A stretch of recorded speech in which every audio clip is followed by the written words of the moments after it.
Bueno, muchas gracias por haberse quedado esta charla. Ahora tenemos a Daniel Benavides con Kestrel Cibar Version, Weaponizing Sticks, Shifter for Long Correlation and Thread Hunting. Bienvenido. Gracias.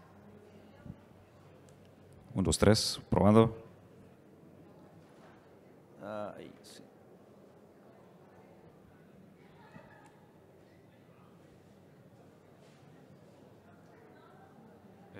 No sé si...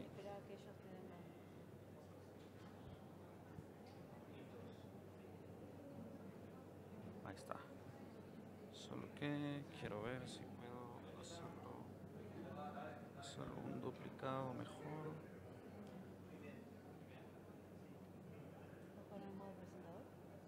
Es que está en línea, pero... ¿Es una Mac? Este es una Linux. Ah, por eso. Unify Outputs.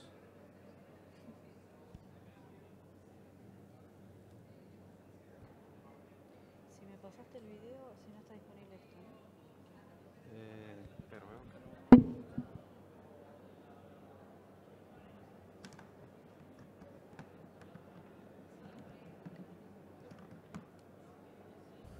Esto es lo que pasa por usar Linux.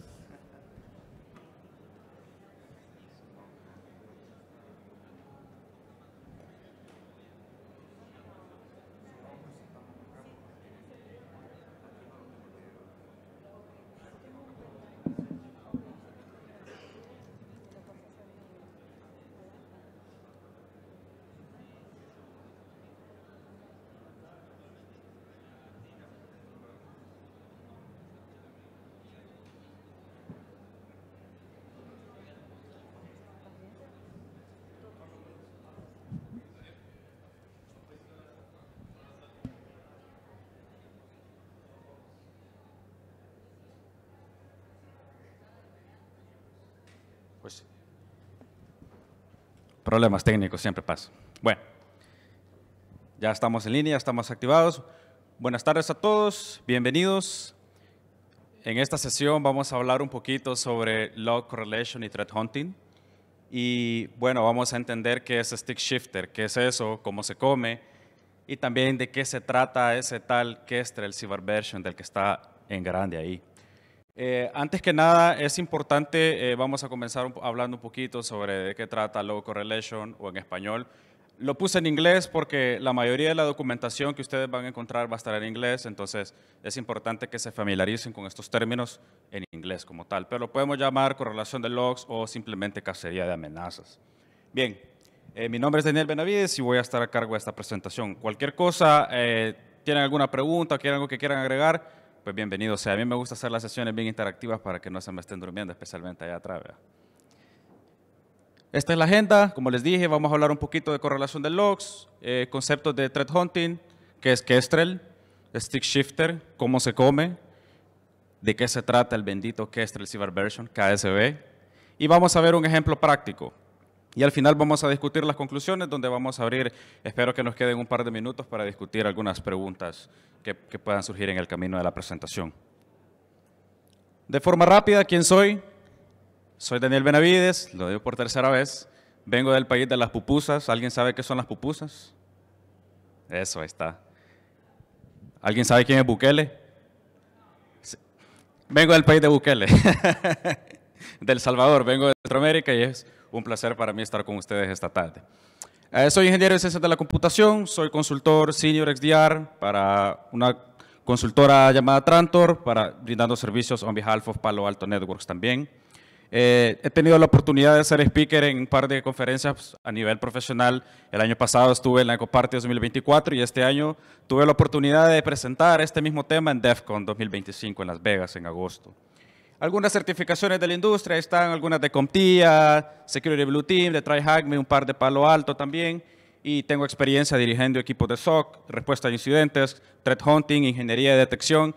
Y pues no todo es ciberseguridad, también tengo experiencia en artes marciales. Me gusta el jiu-jitsu brasileño. Eso, OS. Muy bien. Entonces, empecemos ya a hablar un poco en materia por cuestiones de tiempo. Log correlation o correlación de logs. Simplemente es un proceso de analizar eventos de múltiples fuentes de datos. tengo una fuente de datos X, tengo una fuente de datos Y, tengo una fuente de datos Z. ¿Cómo voy a hacer para que la información de la fuente de datos X la cruzo con la fuente de datos Y y la cruzo con la fuente de datos Z para poder tener contexto y entender qué puede estar pasando en relación a un posible incidente de seguridad? O tal vez no, o tal vez un falso positivo, pero lo importante es tener contexto. Entonces, eso es la correlación de logs para los que no estamos familiarizados con el concepto. El objetivo es simplemente identificar patrones que indiquen una posible actividad maliciosa, porque se puede dar el caso que puede recibirse una alerta baja, media, crítica, lo que sea, pero que puede indicar una posible actividad maliciosa. Claro, puede ser bastante, me puede llamar la atención si me parece una alerta de un intento de brute force, probablemente. Pero si no tengo el suficiente contexto, es bien difícil tratar de concluir si realmente se trata de un brute force o no. Entonces, por eso es importante hacer correlación de eventos de múltiples fuentes de datos. Algunos de los beneficios, como ya lo mencionaba, podemos detectar ataques multietapa. Puede que en la fuente de datos X podamos tener información del acceso inicial de un posible atacante. En la fuente de datos Y podemos tener información de un posible movimiento lateral que se ejecutó dentro de la red. Y en la fuente de datos Z puede existir evidencia de una posible exfiltración de datos. Entonces, si cruzamos las tres fuentes de datos para generar contexto, vamos a tener la película entera o vamos a poder más bien contar la historia, la línea de tiempo de cómo surgieron las cosas. Entonces, por eso es importante hacer log correlation en una investigación de un posible incidente de seguridad. Para reducir falsos positivos también, puede que el brute force era simplemente un usuario que se le olvidó la contraseña, por ejemplo. Entonces, por eso es importante tener más contexto. Como lo menciona el tercer punto, proporcionar más contexto, un contexto más completo del incidente. Ejemplos, algunos ejemplos, cruzar logs de firewall con logs de servidores. Puede que el firewall me esté dando información de una posible actividad de beaconing, por ejemplo. ¿Alguien está familiarizado con el concepto de beaconing? ¿Alguien que no sepa qué es el concepto de beaconing? Si no, pues el concepto de beaconing es una tendencia o un patrón de comunicación dentro de la red hacia el exterior. Usualmente es hacia el exterior. Por ejemplo, que un host se esté comunicando cada 15 minutos con una IP externa. Ese es un patrón de comunicación y eso se le llama beaconing. Entonces, puede que el firewall me esté diciendo, mira, hay una actividad de beaconing viniendo del domain controller. Probablemente. Pero si nos vamos a los logs del servidor, a los logs de seguridad del servidor, en este caso el domain controller, puede ser que lo que está pasando es que el servidor se está tratando de comunicar con una IP de Microsoft para simplemente información de telemetría y una posible optimización del sistema operativo, porque me ha pasado en otros casos, y así he logrado descartar posibles incidentes de seguridad. Entonces, correlación de logs. Logs de seguridad, como lo mencionaba, con las conexiones de red, o cruzar logs de Sysmon de Splunk con logs de Wireshark. ¿Quiénes conocen Sysmon? Acá. Sí, qué bien, estamos varios familiarizados con Sysmon. Sysmon, para los que no levantaron la mano, es una forma de generar logs a nivel del sistema operativo de Windows y tener más contexto. Por ejemplo, se ejecutó un proceso svchost.exe, por ejemplo, que es bastante común. Si de pronto svchost.exe fue abusado y generó una conexión de red, Sysmon me va a permitir tener más contexto de esa conexión de red que generó svchost.exe. La dirección IP hacia dónde fue, el puerto hacia dónde fue, la duración y cuál fue el PID exactamente de ese proceso que se ejecutó. Entonces, yo usualmente cuando trabajo con logs, yo siempre recomiendo utilizar Sysmon para tener mejor contexto. En este caso, si estos se mandaron a Splunk, pues si tenemos algún archivo de tráfico de red en Wireshark, por ejemplo, fácilmente podemos cruzar si realmente la conexión viene de donde dice que fue. Entonces, por eso es importante el log correlation. El siguiente concepto, threat hunting, como tal, cacería de amenazas. Vean la primera frase. Es una búsqueda proactiva de amenazas, no es una acción reactiva, como lo es la respuesta a incidentes. Cuando hay un incidente confirmado, obviamente, pues entra todo el protocolo, que hay que encuarentenar el equipo, hay que bloquear cuentas de usuario, hay que bloquear IPs. Son actividades muy reactivas, ¿sí? O que entra el protocolo de análisis forense porque hay que empezar a hacer una colección de memoria y analizar qué fue realmente lo que pasó, qué procesos estaban ejecutando, etc. Es una acción muy reactiva, pero el threat hunting es una búsqueda proactiva, es decir, no hay algo confirmado dentro de la red, no estoy seguro de lo que está pasando, simplemente tengo sospechas, son posibles hipótesis de algo que podría estar pasando. Entonces, vamos al siguiente punto, no esperemos alertas. Hay que ir a cazar. Claro, no estoy viendo de menos las alertas porque son muy importantes y ya lo menciono más abajo, lo menciono acá. Pero, ¿tienen indicadores de compromiso? Vayan a cazar. Indicadores de ataque, vamos a cazar. Por ejemplo, CISA.gov es uno de los sitios que, bueno, es una compañía que son especialistas en compartir reportes de ciberinteligencia, de posibles campañas de ransomware, por ejemplo, u otro tipo de amenazas que están afectando X, Y, Z industria. Si ustedes pertenecen, por ejemplo, no sé, voy a mencionar un ejemplo aleatorio a la industria farmacéutica. En CISA.gov puede encontrar algún reporte de alguna campaña de ransomware que esté afectando a la industria farmacéutica. Es decir, mira, ransomware X está afectando a la industria farmacéutica y estos son algunos de los indicadores de compromiso que ustedes pueden utilizar para comenzar a cazar y ver si dentro de la red hay alguna coincidencia de tráfico de red. Usualmente pueden ser direcciones IP. Van y empiezan a cazar proactivamente si hay tráfico hacia esas direcciones IP, a dominios, procesos, nombres de archivo, hashes, entre otros como indicadores de compromiso. Indicadores de ataque. Si este grupo de ransomware, algunos de los indicadores de ataque que utilizan es escaneo de puertos de forma inicial, entonces voy a ver si hay patrones de escaneo de puertos dentro de la red que podrían indicar una posible amenaza perteneciente a este grupo de ransomware. Solo por poner un ejemplo así aleatorio. Hagan captura de tráfico de la red y analícenla también. ¿Qué está pasando? ¿Qué está pasando con mi servicio SMB? ¿Qué está pasando con mi servicio de LDAP? ¿Qué está pasando con mi servicio HTTP? ¿Será que el tráfico que está circulando es normal? SMB, obviamente, si tienen servicios de file server, de servicio de archivos, va a ser un tráfico normal, impresoras, entre otras cosas. Pero es importante también recalcar que el servicio de SMB es abusado para poder realizar tareas de movimiento lateral también, utilizando Packet Framework, por ejemplo, por decir algo. Entonces, hay que analizar la red. Puede ser una sospecha, una hipótesis, bueno, quiero ver qué está pasando dentro de la red, veamos. Hay que comparar esta data de lo que mencionaba arriba con otros logs de seguridad y ver si se encuentra algún patrón. Pero pongamos atención al siguiente punto. Acuérdense que todo surge de una hipótesis, o tal vez no. ¿Tienen alguna sospecha? Vayan a cazar. A lo mejor y se recibió una alerta leve. Yo tengo experiencia trabajando en SOC y muchas veces, muchas de las cosas interesantes que lograba encontrar surgían de las alertas leves, de las alertas de severidad baja. Usualmente dentro del SOC existen ciertos protocolos que dicen, no, fíjate que el umbral de respuesta para las alertas críticas es 1 hora, para las alertas altas son 2 horas, para las medias 8 horas y para las leves es más de un día. Entonces, obviamente el SOC va a empezar a poner atención a las alertas críticas, a las alertas altas y así sucesivamente en la cadenita. Pero a veces muchas cosas interesantes surgían de las alertas leves. Muchas veces eran falsos positivos, por supuesto, pero las alertas leves, a mí me gusta definirlas como una oportunidad para poder hacer una cacería proactiva, para ver qué más puedo descubrir de ahí. Entonces, tal vez un incidente del pasado también. Si la organización para la que ustedes laboran sufrió un incidente en el pasado, una buena oportunidad para hacer un threat hunting es ver si esa amenaza realmente fue suprimida dentro de la red.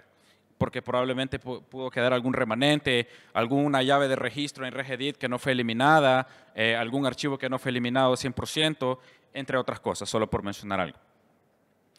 El ejemplo que les mencionaba anteriormente, ¿qué pasa si estudio las conexiones a servicios SMB, RDP, DNS o HTTP? ¿Será que voy a encontrar algo por ahí? ¿Qué sé yo? Hay que ir a cazar algo. DNS y HTTP creo que es uno de los tráficos más comunes también. Pero también es importante mencionar que son de los protocolos más explotados para hacer tunneling y exfiltración de datos. ¿Estamos de acuerdo? ¿Sí? Qué bien. Entonces, por eso es importante entender si realmente es el tráfico que debería estar circulando o si los hosts de verdad tendrían que estar haciendo consultas a dominios X, Y, Z, no sé, pero lo importante es entender y tener contexto, construir una línea base en pocas palabras. Bien. Entonces, habiendo cubierto los conceptos del log correlation y de threat hunting, ahora voy a entrar a la razón de ser de la charla, que en este caso es Kestrel. Kestrel es una herramienta de threat hunting. Es una herramienta que fue presentada en Black Hat en 2024, o sea, hace un año aproximadamente. Kestrel es un lenguaje de threat hunting basado en hunt flows o flujos de hunting que se conecta a múltiples fuentes de logs. Entonces, el objetivo de Kestrel es sentarse en medio y empezar a agarrar logs de una fuente de datos, de otra fuente de datos, de otra fuente de datos y mostrar analíticas al respecto. Esa es la sintaxis, no sé si se logra apreciar bien, pero esa es más o menos la sintaxis de los flujos de cacería que se utilizan para usar Kestrel y hacer threat hunting. Puede ser abrumador al principio, yo lo he utilizado personalmente y la verdad es que sí me pareció un poco complicado configurar la herramienta, comenzar a testear los hunt flows, entre otras cosas. Entonces, ¿por qué estoy hablando de Kestrel ahorita si me estás diciendo, Daniel, que es una herramienta muy complicada de utilizarla, mira, no? Bueno, porque Kestrel Cyber Version es mi propia versión de Kestrel. Kestrel, el corazón de Kestrel es Stick Shifter. Weaponizing Stick Shifter, como dice el título de la charla, for Log Correlation and Threat Hunting. Entonces, Stick Shifter es el corazón de Kestrel. Entonces, para que me vayan entendiendo un poco, lo que se hizo acá es entender cómo funciona Stick Shifter, porque es una librería open source, y adaptar mi propia versión de Kestrel. Les presento Kestrel porque está disponible, es open source, ustedes la pueden utilizar, la pueden descargar y pueden probar por su cuenta para ver si de verdad es complicado como yo les estoy diciendo, pero una vez tuneada la herramienta se puede utilizar sin ningún problema, o sea, no estoy diciendo que no, pero es una herramienta muy buena. Entonces, Stick Shifter, ¿cómo se come? Es el corazón de Kestrel, es lo que les estaba diciendo. Es una librería de código abierto escrita en Python y fue creada por IBM. ¿Cómo funciona Stick Shifter? ¿Qué es, Daniel? ¿Cómo se come eso? Todavía no entiendo. ¿Alguien está familiarizado con sticks? ¿Sí? ¿Sticks? Structured Threat Intelligent Expression. Es una expresión estándar para el intercambio de información de ciberinteligencia. ¿Sí? Indicadores de compromiso, direcciones IP, dominios, hashes. Las ISACs, que son, digamos, como comunidades que intercambian información de ciberinteligencia entre sí, utilizan el formato STIX para poder utilizar un formato estándar de intercambio de información de ciberinteligencia. Herramientas como MISP, OpenCTI, ¿alguien está familiarizado con esas dos herramientas? MISP, OpenCTI, utilizan STIX para poder hacer intercambio de información de ciberinteligencia. Entonces, Stick Shifter, ¿qué es lo que hace? Bueno, lo que hace es recibir información como direcciones IP o puertos, por ejemplo, en razón de indicadores de compromiso, y lo que hace es traducir esa información a diferentes queries según la fuente de datos con la que se está conectando. Si se está conectando con Splunk, por ejemplo, lo que hace Stick Shifter es transformar esos indicadores en una query de Splunk. Si se está utilizando Elastic, hace la conversión del patrón estándar a una query de Elastic. Así sucesivamente con Cortex, SQL, allá están otros conectores como QRadar, Azure Sentinel, entre otros. ¿Sí? Entonces, en pocas palabras, ese es Stick Shifter. Obtiene información estándar sobre indicadores de compromiso o otro tipo de patrones y lo que hace es transformarlo en una query que Splunk, QRadar, Sentinel, entre otros, puedan entender y puedan devolverle a sí mismo los resultados que estamos buscando con el threat hunting que estamos haciendo. No sé si hasta ahorita se va entendiendo más o menos cómo va la idea de Stick Shifter y cómo está relacionado con Kestrel, porque Kestrel, esto es lo que utiliza Kestrel para conectarse a las múltiples fuentes de datos.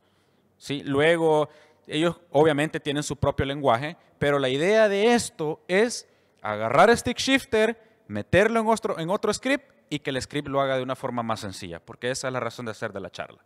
Bien, ¿qué más tenemos por acá?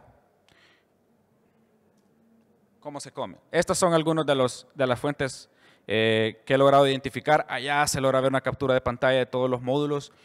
Azure Sentinel, Carbon Black, CrowdStrike, Elastic, Okta, Palo Alto, Cortex, Proofpoint, QRadar, Splunk, Symantec, Trellix, entre otros. Son de las fuentes de datos que Stick Shifter reconoce como módulos para conectarse y poder extraer información para su análisis. Veamos entonces. Bueno, hoy sí, Kestrel Cyber Version o KSV. Es mi propia versión de Kestrel escrita en Python. Punto.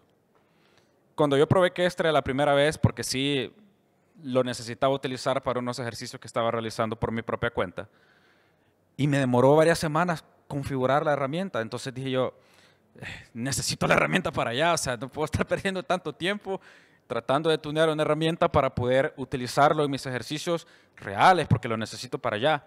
Entonces dije yo, bueno, ya existe la herramienta, pero bueno, quiero algo más simple de usar. ¿Alguien ha escuchado KISS antes?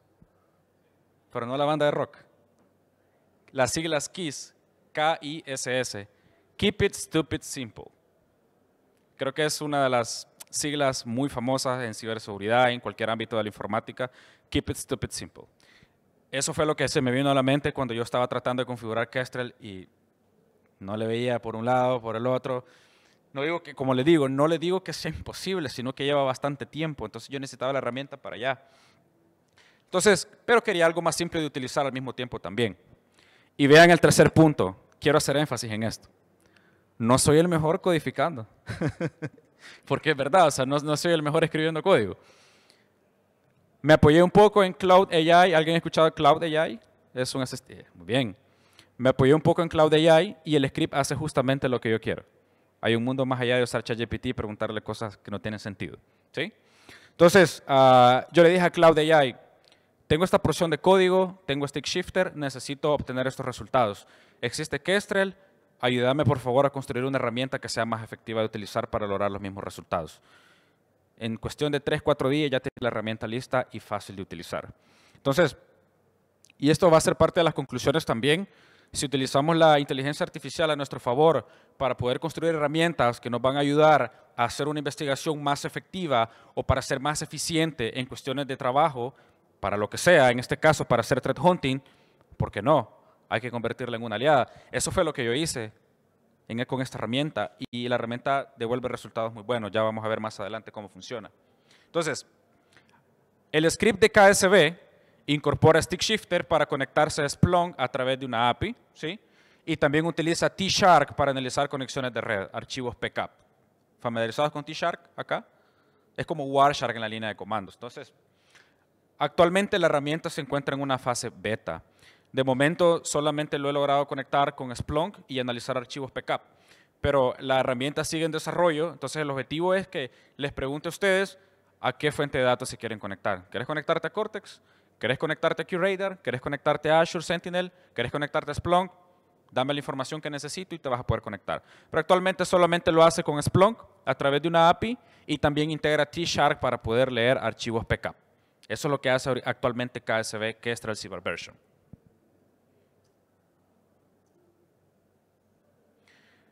Acá hay un par de capturas de pantalla. ¿Cómo funciona o cómo lo tengo seteado? En la primera captura, estoy utilizando PyEnv. ¿Qué es PyEnv? No es nada más que un entorno virtual de Python. Mi propia definición de PyEnv es que es como un pequeño contenedor. El objetivo de este pequeño contenedor es que ustedes activan el Python Virtual Environment o un entorno virtual de Python y lo que hacen es como encajuelar, diría yo, o poder limitar que solamente dentro de ese entorno virtual de Python esa librería va a funcionar para no afectar el host, para no afectar la máquina principal, especialmente si están trabajando en el host.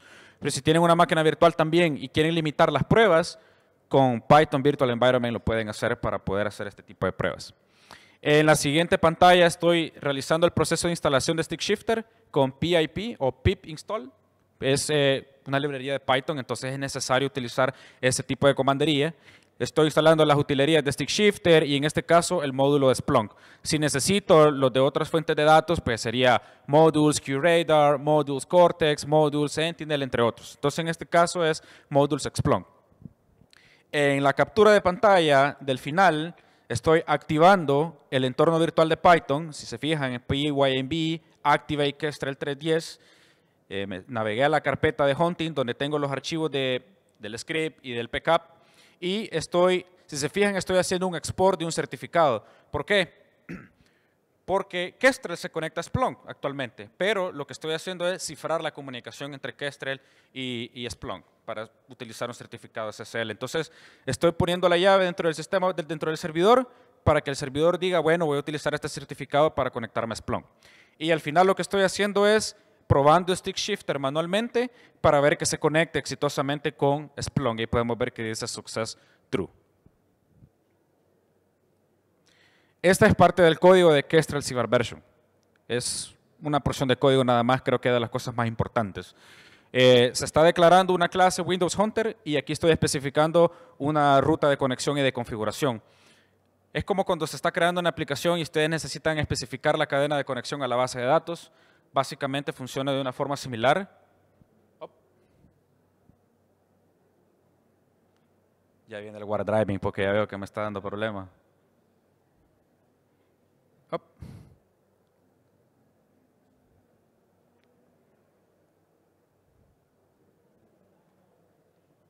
Muchachos. Bueno, entonces acá yo le estoy indicando dentro de la variable cuál va a ser la query a la que quiero que me transforme la información que yo le voy a mandar. Transformármela en un Splunk, aquí está la sentencia que le voy a mandar. Y luego los resultados se van a almacenar dentro de esta variable y se van a imprimir en pantalla. Splunk me va a decir a mí a través del script, bueno, estos son los resultados de la query que me pediste, te los voy a mostrar en pantalla como si fuera un script más. Bastante intuitivo. Y esta es la porción de código donde estamos analizando el archivo PCAP. Como les digo, esto es lo que hace actualmente la herramienta, se conecta con Splunk y analiza tráfico de red de un archivo PCAP. Entonces el archivo PCAP ya estudió la red y la idea de esto es, yo le pregunto algo de Splunk a Kestrel y luego la herramienta me diga, bueno, mira, estos fueron los resultados que encontré. ¿Querés que busquen el archivo PCAP para ver si encuentro alguna tendencia similar? Sí. Entonces, ahí viene la parte del log correlation en el ejercicio de threat hunting que estamos haciendo.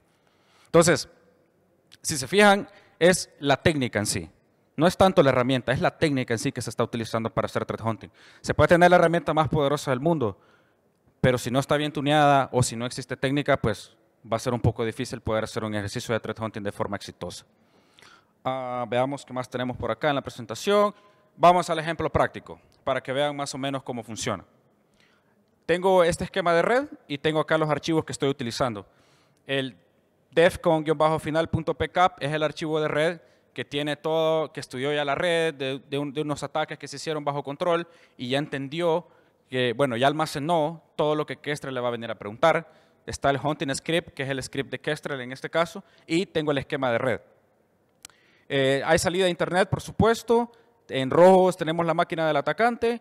En amarillo tenemos un entorno de domain controller, que son dos máquinas infectadas. Está el controlador de dominio, que también fue infectado. En verde tenemos que todos los agentes de Splunk que están instalados en las máquinas Windows están mandando esos datos a la nube, están mandando estos datos al servidor de Splunk. Y luego tenemos a Kestrel en azul, que está en medio y le está preguntando a Splunk datos y también está analizando el tráfico de red del archivo PCAP.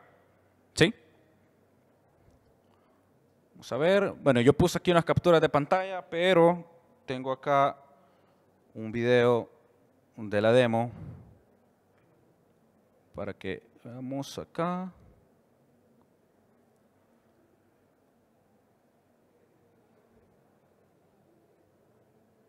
Bien.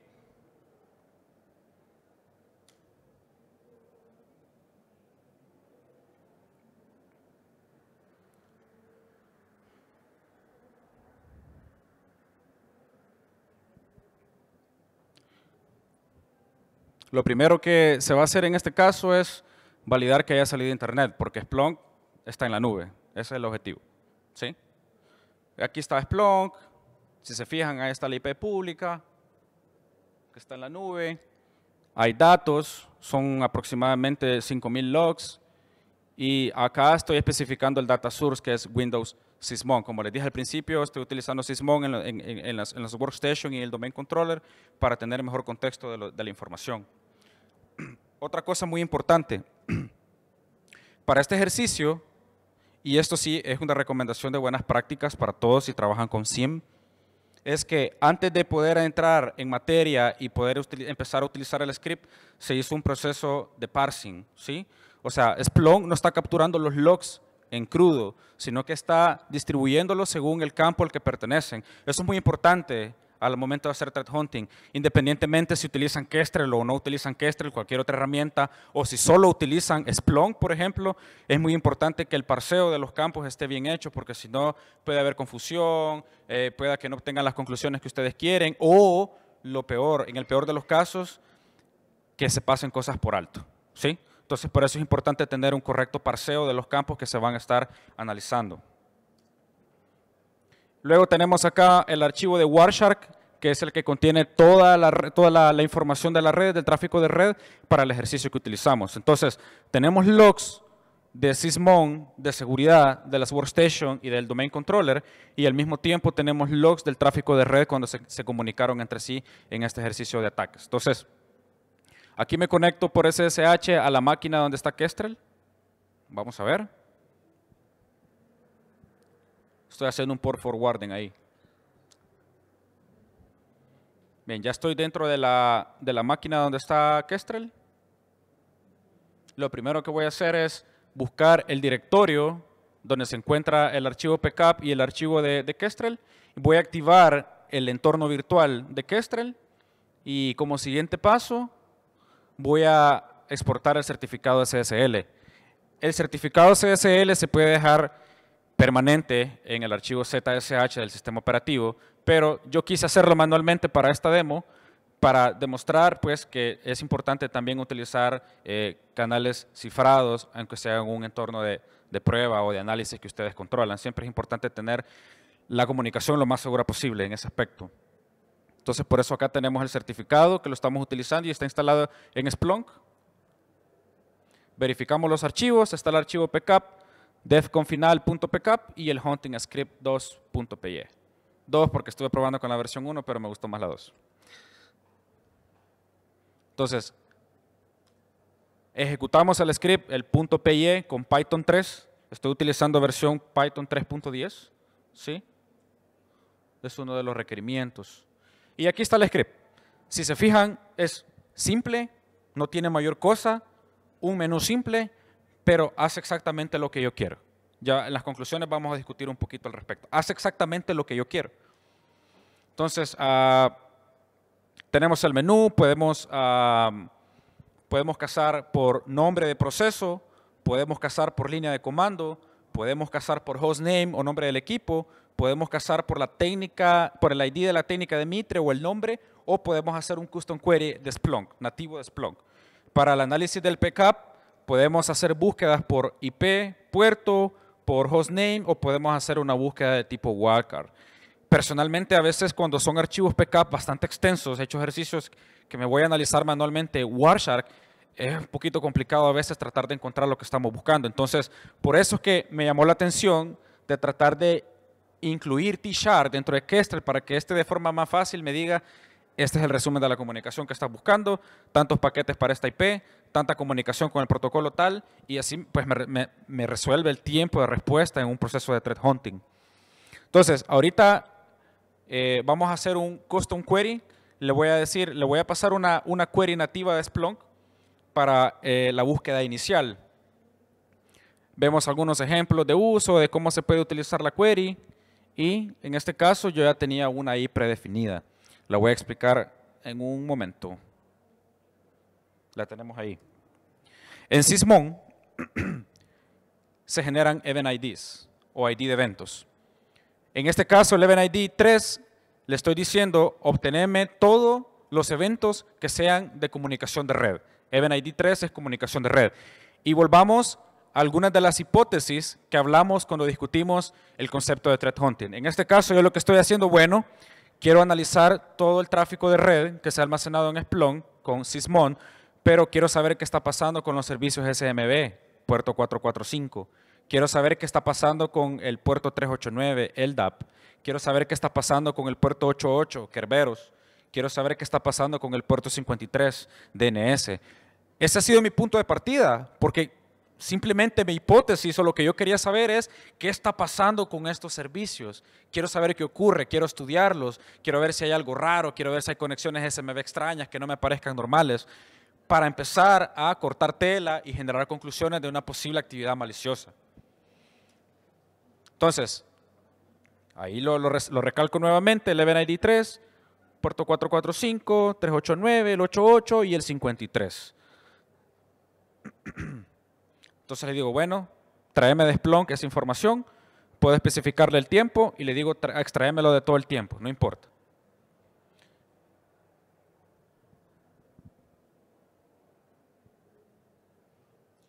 Esta es la forma en cómo se muestran los resultados. Toda esta estructura, le dije a Cloud AI, necesito que me muestres los datos así, así, así, así, así. Y me hizo caso. Me está mostrando la fecha, el nombre del host, me está mostrando el nombre del proceso, el usuario, si lo hubiera, el event ID, la conexión, ¿sí? Entonces, hay algo ahí en ese hunting que me llamó la atención. Miren eso, por ejemplo. Una conexión de red con svchost.exe entre las IPs 2025 y 2020. La IP 2020 es mi domain controller, solo para darles un poquito de contexto. 2025 es una máquina que se llama PCOBI, que es una de las infectadas. Les estoy dando un spoiler sobre lo que vamos a ver. Pero quiero que se pregunten eso, porque eso es parte del threat hunting. ¿Por qué el servicio svchost.exe, que es un servicio nativo de Windows, por qué está haciendo una conexión de red entre dos IPs de Milán? ¿Cuál es la razón de ser de esa comunicación utilizando el protocolo svchost? ¿Qué más tenemos? Veamos. Vean eso. Rubeos.exe o rubios.exe. Vean eso. Rubeos.exe se está ejecutando desde la carpeta temporal con en la IP del domain controller. ¿Alguien sabe qué es rubeos.exe?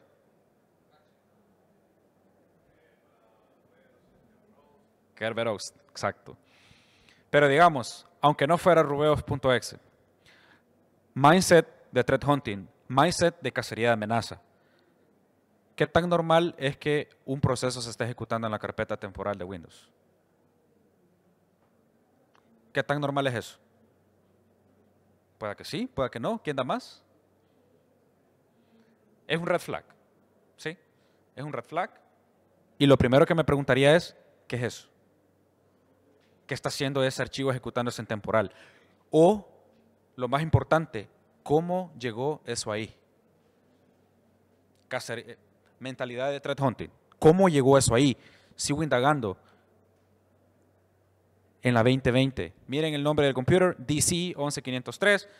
Ese es el nombre de mi domain controller. ¿Sí? Porque en el domain controller, en la carpeta temp, se está ejecutando rubeos.exe. Claro, si yo investigo un poco, como ya lo dijo acá el muchacho, rubeos.exe, un proceso o una aplicación para ejecutar Kerberos en domain controller. Red flag. Sigamos viendo. Miren lo que está aquí abajo. Estos son resultados de Splunk. ¿Querés que correlacione esa información con el archivo backup? ¿Con algún archivo backup de red? Le digo, sí. Bueno, entonces dame la ruta del archivo backup. Root, hunting, defconfinal.backup. Y me va a hacer el cruce de información de la información de Splunk con el archivo backup. Es lo que les decía. Miren cómo me muestra la información. Digerible. Que estar viendo todo ese montón de líneas verdes, blancas, amarillas en Wireshark. Bueno, aquí me lo muestra de forma resumida. Me dice, mira, me has pedido información de la IP 2020 y este es el resumen de los protocolos que se utilizaron. Encontré 5 paquetes UDP, 2 paquetes de DNS y este es las IPs que se han estado comunicando entre sí. La 2025 con la 2020 y la 2020 con la 2025. Hay 5 paquetes en total. Hay una comunicación entre esos dos hosts, viniendo de la información de rubeos.exe. Aquí tenemos más resumen del endpoint. Son 2 IP únicas, son 2 IP de origen única, 2 IP de destino únicas, no hay puertos detectados ahorita y son 2 conversaciones. Sigamos viendo. Allá están todas las IPs de las cuales está tratando de buscar información. Esas IPs se obtuvieron de los resultados de Splunk. Vean. Él solo me preguntó si quería que correlacionara. Automáticamente extrajo la información de Splunk y comenzó a buscar acá en el archivo backup que ya le había yo pasado por ruta.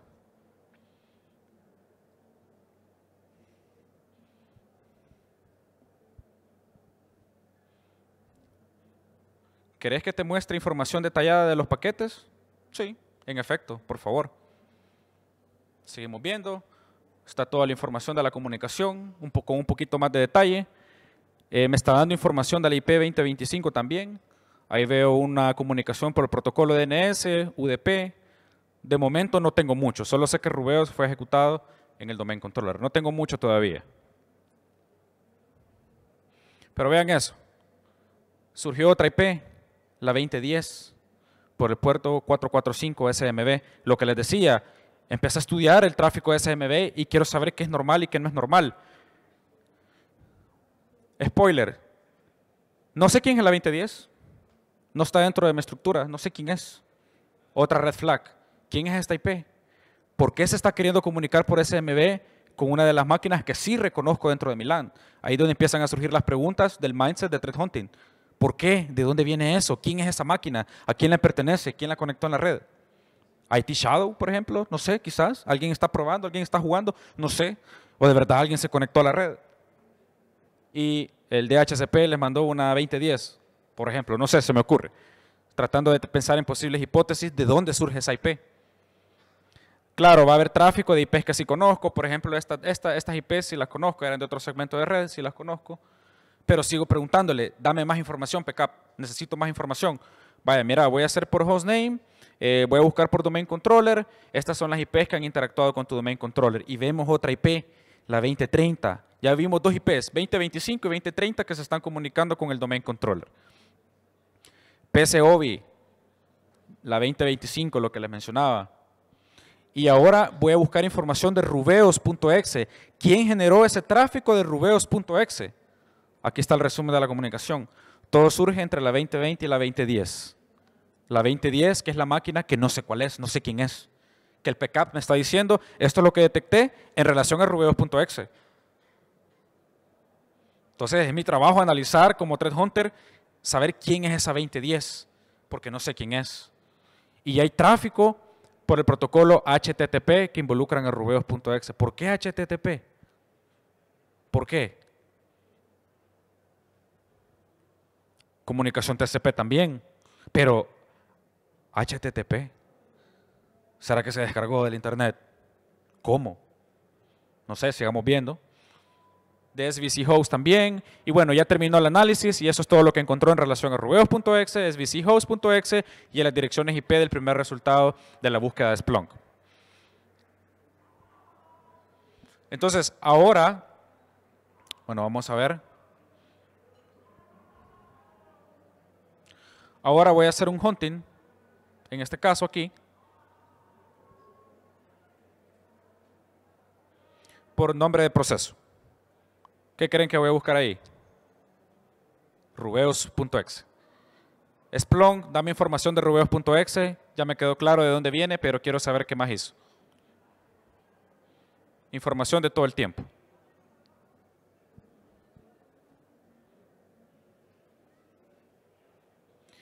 Vean esa línea de comandos. Rubeos.exe, Kerberos, y le estoy pasando las credenciales de un usuario llamado Obi. PSOBI era la 2025, que era la máquina infectada. Se ejecutó en el domain controller en la carpeta temporal.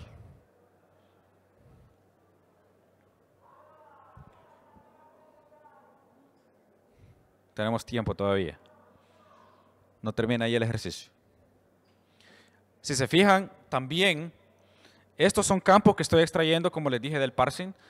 Sysmon me asigna categorías de Mitre, de nombres de técnicas de Mitre y de ID también, para que estos se vean reflejados en los eventos que se almacenan en Splunk. Entonces, Kestrel solo lo está trayendo y me dice, mira, Splunk detectó este como un DLL sideloading.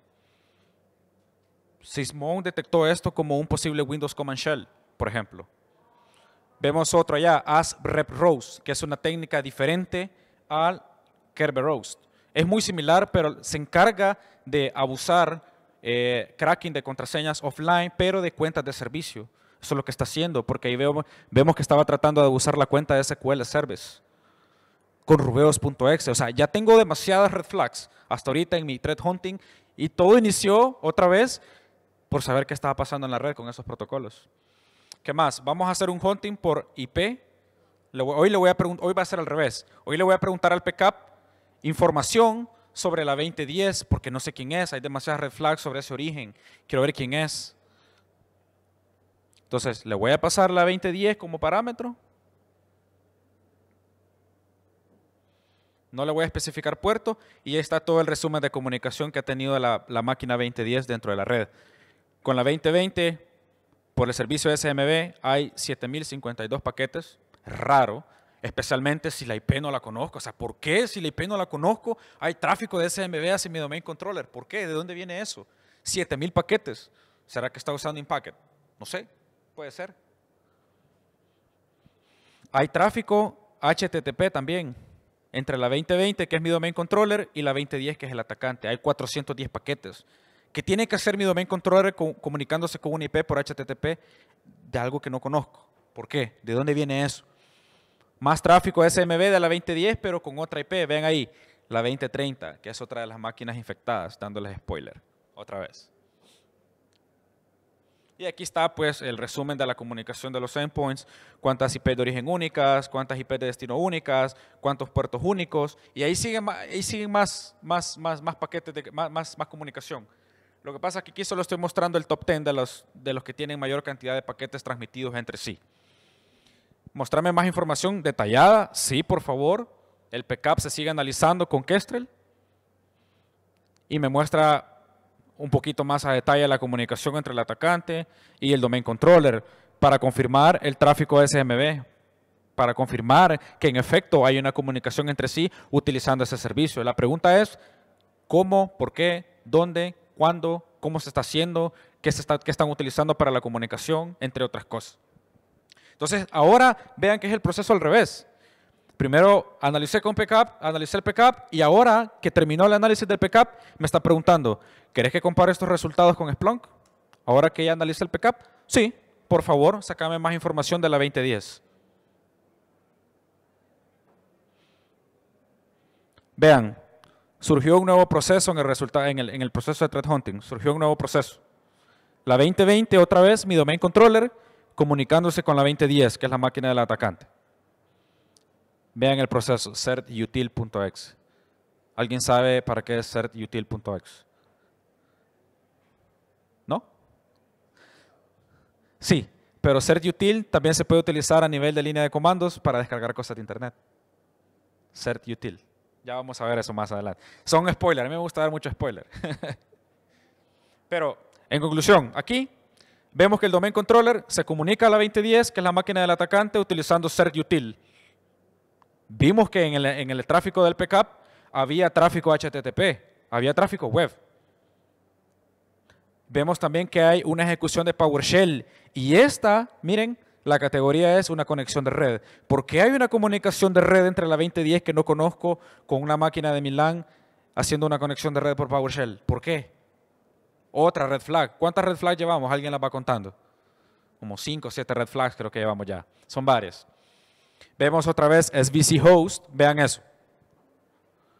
SVC Host haciendo una conexión entre la 2025 y la 2010 utilizando un puerto que no es estándar. ¿Alguien sabe por qué eso es raro? Utilizando un puerto que no es estándar. Bueno, en resumen, puede ser una técnica de persistencia o puede ser una técnica de movimiento lateral. Por eso acá la estamos sombreando. svchost.exe. Comunicación por un puerto que no es estándar. ¿Qué más? Veamos, sigamos viendo. Seguimos un poquito más de PowerShell. ¿Ok? ¿Qué le vamos a preguntar ahora?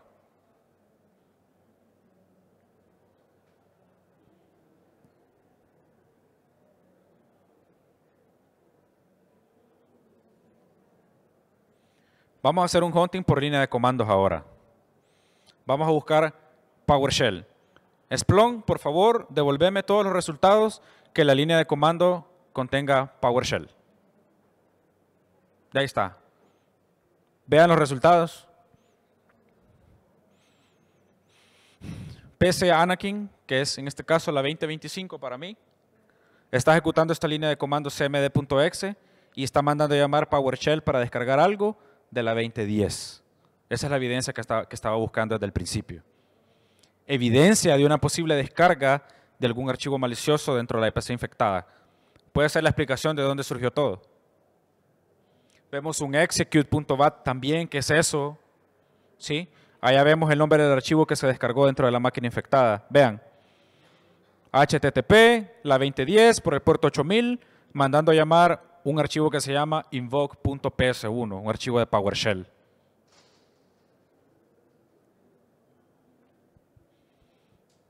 Lo detectó como un process creation y obviamente el parent process es cmd.exe.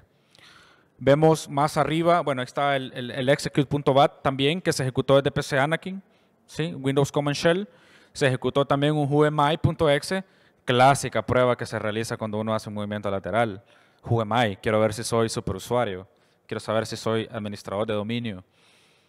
Red flags también, desde el punto de vista ofensiva también es importante entenderlo al momento de hacer threat hunting. Pero bueno, ¿qué más? Bueno, esta es la línea de comando que más me interesaba. Quiero correlacionar esta información con el PCAP. En este caso no, porque en la búsqueda anterior ya me había arrojado lo que estoy buscando ahorita, entonces no hace falta volver a preguntarle. Pero voy a buscar otra vez por la IP 2010 y esta vez le voy a especificar el puerto 8000, que es el que se especificó en la línea de comandos. Entonces quiero ver qué más me dice de esta comunicación. Simplemente es para confirmar que hubo 15 paquetes que involucran esta dirección IP y estos puertos. Es nada más una confirmación. 2030 es otra de las máquinas infectadas. Vemos más detalle de la comunicación.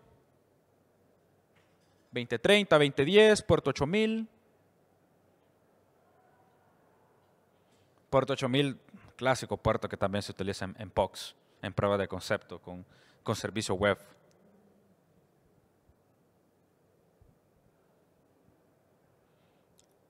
Vean, ahí está la categoría, tráfico web. Todo esto del análisis del PCAP, por supuesto. Entonces, no sé si más o menos se va entendiendo la idea de cuál es la razón de ser de la herramienta. O sea, estoy haciendo correlación de logs de dos fuentes de datos diferentes, ¿sí? Para poder hacer un ejercicio de threat hunting sencillo.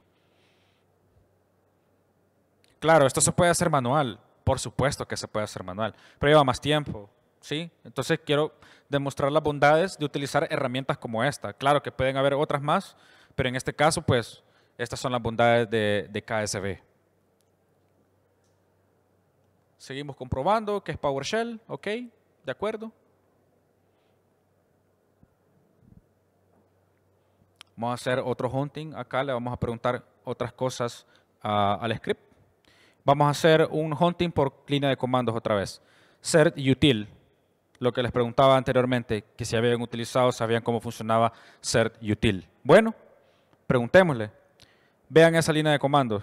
Cert-util.exe, -f, -url caché, -split, y la URL donde se descargó en este caso, miren, mimikatz.exe. Un clásico, Mimikatz, en las pruebas de concepto al menos. Entonces, cert-util.exe, sí, es un proceso que se utiliza para la gestión de los certificados a nivel de Windows, pero también se puede utilizar para descargar cosas de Internet. Miren, allá está rubeos.exe, que se descargó en el domain controller directamente de la máquina infectada, que fue la 2010. Así es como se ve la actividad en los logs cuando se realiza un ejercicio ofensivo o cuando alguien realmente infectó la red. Así es como se ven los logs. Esto es lo que van a encontrar al momento de hacer la parte de análisis de logs desde el punto de vista blue teaming. Así es como se ven. Claro, si se tiene el concepto del punto de vista ofensivo, también es muy importante. Claro, cert-util.exe, como les decía, es una herramienta nativa de Windows, ni siquiera tienen que descargarla.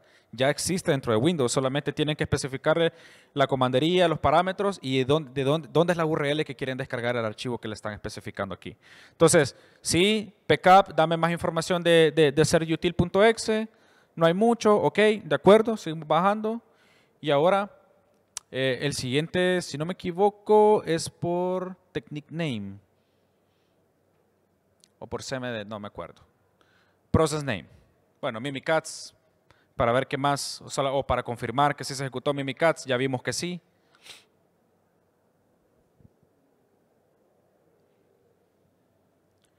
Que sea todo el tiempo, sí, de acuerdo. Ahí está la confirmación de la ejecución de Mimikatz desde la carpeta temporal del domain controller. Las mismas red flags desde el principio. ¿Por qué se ejecutan cosas desde el archivo, desde la carpeta temporal? ¿Por qué? ¿De dónde surge eso? Se detecta como un process creation, technique name masquerading, DLL side loading también. Vamos a hacer otra cacería por process name. Ya casi termina el ejercicio. Quiero ver que se ejecutó en cmd.exe. todo lo que se ejecutó a nivel de línea de comandos. Eso es lo que quiero obtener ahora. Vemos otra vez, hoy de forma general, todo lo que se ejecutó a nivel de línea de comandos. Vemos cert util, otra vez se descargó Mimical, se descargó Rubeus. Ahí está la evidencia de Rubeus utilizando la técnica de Kerber Roasting, el ASREP Roasting también. Seguimos subiendo, el execute.bat en el domain controller, la descarga del archivo invoke.ps1, Virtual Shadow Copy para la gestión de snapshots en sistemas operativos Windows. Estaban traveseando eso. ¿Qué más? Un poco más de lo mismo. Vean eso. ¿Qué les parece eso? ¿Qué creen que es? ¿Ideas? ¿Cómo? ¿No les parece eso un posible intento de movimiento lateral? ¿Sí, no? Utilizando el Windows Management Instrumentation. Es una técnica conocida de movimiento lateral. Sí. ¿Qué más? Seguimos subiendo. Eran como 65 coincidencias con cmd.exe, así que vamos subiendo más. Más movimiento lateral. Y en una de las máquinas infectadas, PC Anakin 2030, la que tenía comunicación con el domain controller y después se ejecutó el Kerber Roasting. ¿Sí se va entendiendo cómo va la historia, cómo se está contando la historia en este thread hunting? Get.npusers.py, un clásico archivo de Python que se utiliza para hacer enumeración de usuarios. En CMD, otra vez, en PC Anakin, donde se ejecutó el movimiento lateral. Ahí está.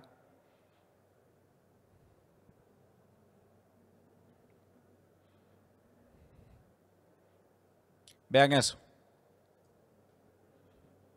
¿Cuál es la red flag de este paquete número 14? Tenemos cmd.exe, de acuerdo, línea de comandos. Mitre me está diciendo que es un Windows Command Shell, pero pongan la atención al parent process. ABIZTBQ0.exe, ¿qué es eso? No sé, pero es un proceso dinámico.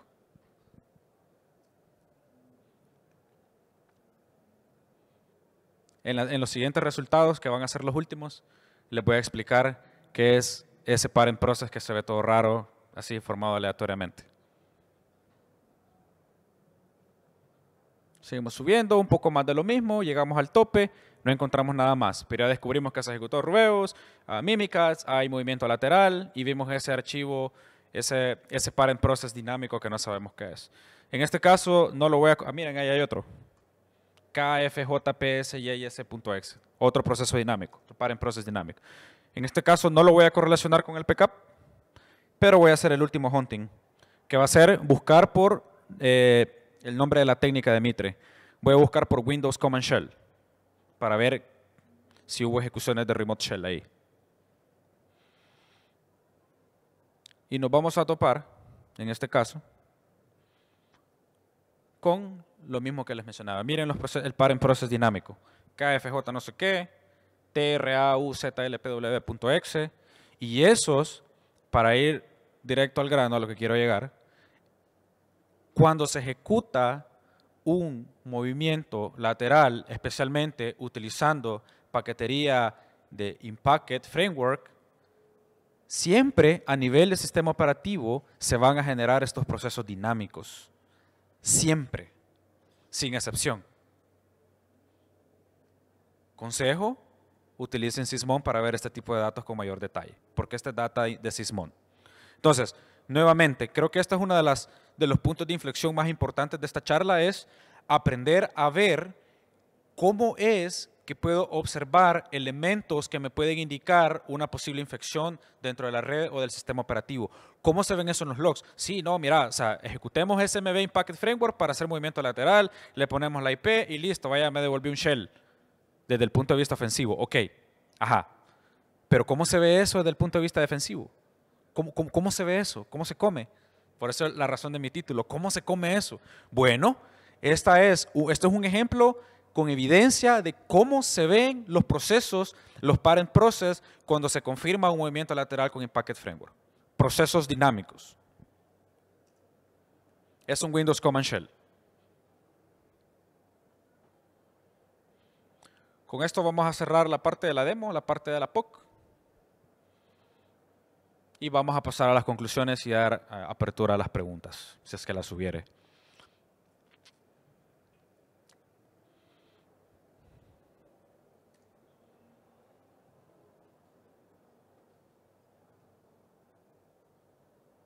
Vamos a ver.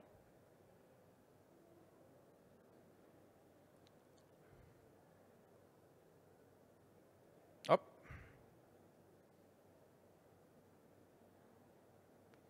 Listo. Bueno, vimos en la POC un ejercicio real de cómo hacer correlación de logs. Empezando de una hipótesis, quiero ver qué está pasando con mis protocolos de servicios de red conocidos, SMB, HTTP, DNS, Kerberos. Quiero saber qué está pasando, qué es, qué ocurre, quiero entender. Y empezamos a sacar conclusiones de los eventos que estábamos observando en la correlación de logs de Splunk, del archivo PCAP y viceversa. Cómo es importante el cruce de esta información para poder generar una conclusión o tener más contexto de un posible evento de seguridad o un falso positivo en todo caso. Entonces, yo tengo acá 6 conclusiones que compartir con ustedes. La primera es, elijan un punto de partida y comiencen a cazar. No hay una metodología definida para poder hacer threat hunting desde el punto de vista técnico. Claro, no, mira Daniel, fíjate que hay una metodología teórica. Claro, sí, teórica sí, tener una hipótesis, comenzar, alimentar mis sistemas de telemetría para no tener que hacer el threat hunting otra vez. De acuerdo, claro, pero desde el punto de vista técnico no hay un punto de partida. Yo escogí analizar los protocolos de servicios de red de forma aleatoria porque quería entender qué estaba pasando, pero el punto de partida pudo haber sido otro. Pude haber escogido, bueno, voy a empezar con cmd.exe para ver qué líneas de comando se han ejecutado en mi infraestructura, por ejemplo. Entonces, elijan un punto de partida y comiencen a cazar para hacer un ejercicio de threat hunting de forma proactiva. Se van a sorprender de las cosas que pueden llegar a encontrar si no dependen de alertas. Siguiente punto, siguiente conclusión. Las alertas de severidad baja son tan importantes como las críticas. Son una oportunidad para ejecutar una cacería también. Las alertas, otra vez, las alertas de severidad baja, por favor, quiero que se lo lleven con ustedes si trabajan en un SOC especialmente. Las alertas de severidad baja son tan importantes como las alertas críticas. Claro que los SLA a veces pues, pueden ser que me digan que tengo que ir a poner la atención a las alertas críticas primero, pero lo cierto es que las alertas de severidad baja también merecen toda la atención necesaria. Existen alternativas de bajo costo para automatizar un proceso de low correlation y threat hunting, como lo acabamos de ver. ¿Cuánto gasté en construir esta herramienta? Cero. Cero.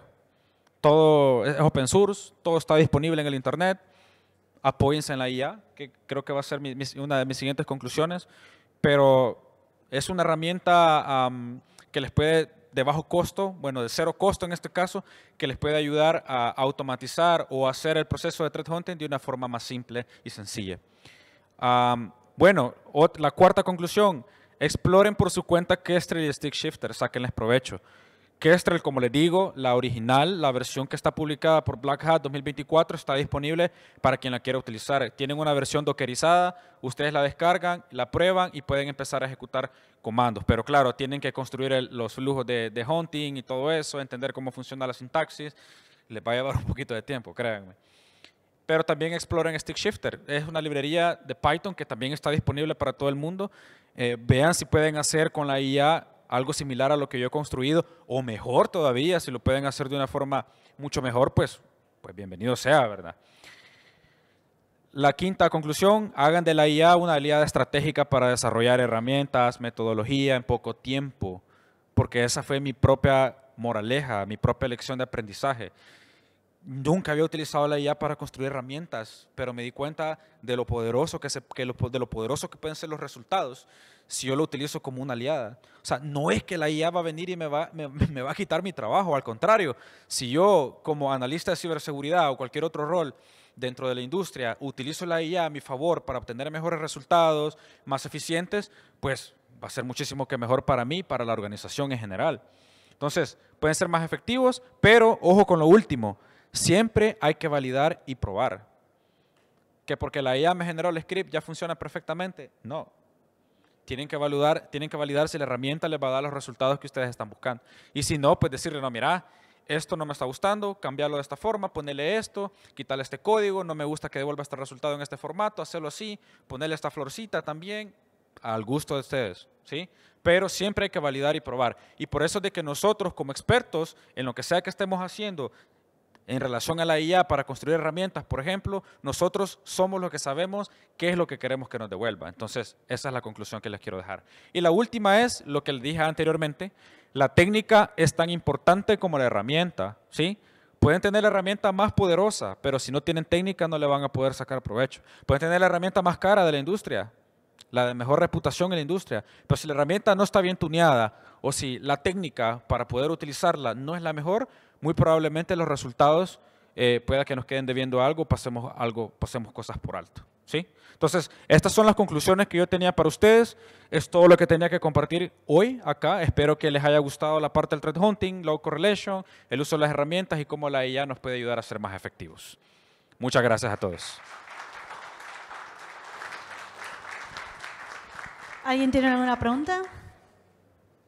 ¿Preguntas? Hola, ¿qué tal? Muy buena la charla, muy interesante. Gracias. Me quedó como duda, al principio habías explicado que Kestrel vos la alimentabas con las fuentes, que también sería como un centro de correlación. Si yo tengo un SIEM en el cual ya tengo todas las fuentes ya integradas, ¿no puedo hacer que Kestrel directamente forme parte como una aplicación? Como por ejemplo en QRadar vos podés, desde el App Exchange, bajar una aplicación, ya montarla dentro de tu host de aplicaciones y es ahí la que hace la correlación de las fuentes que ya tengas integradas a tu SIEM. No sé si por ahí también existe esa con Kestrel. Sí, podría hacerse. Sí, QRadar es una de las fuentes soportadas. Podría hacerse, por supuesto, con Stick Shifter. Bien, perfecto. Si está centralizado, por ejemplo, Claro. y en ese contenedor centralizado tenés otras fuentes de datos, pues mucho que mejor, porque vos solo vas a necesitar un solo origen. Claro. Sí, puede hacerse. Claro, perfecto. Bueno, gracias. ¿Otra pregunta? Sin pena. ¿Alguna pregunta sobre la metodología, el threat hunting que hicimos o mindset? Pues con mucho gusto.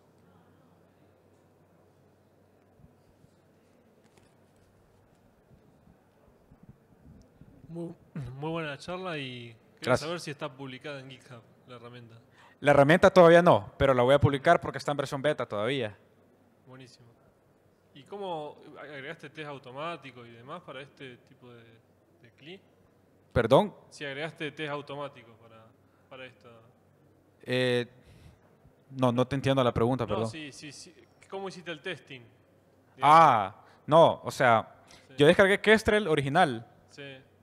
Fue un dolor de cabeza montarlo. Entonces y lo probamos. me aburrí, comencé a investigar cómo funcionaba Kestrel y descubrí que usaba Stick Shifter. Claro. Investigué cómo funciona Stick Shifter y vi que era fácil montarlo. Entonces después de eso vi que la mejor manera era construir un script de Python con la IA y la IA me dijo, bueno, vamos a integrar Stick Shifter de esta forma. Y me construyó el script. Muchas gracias. ¿eh? De nada. ¿Otra pregunta?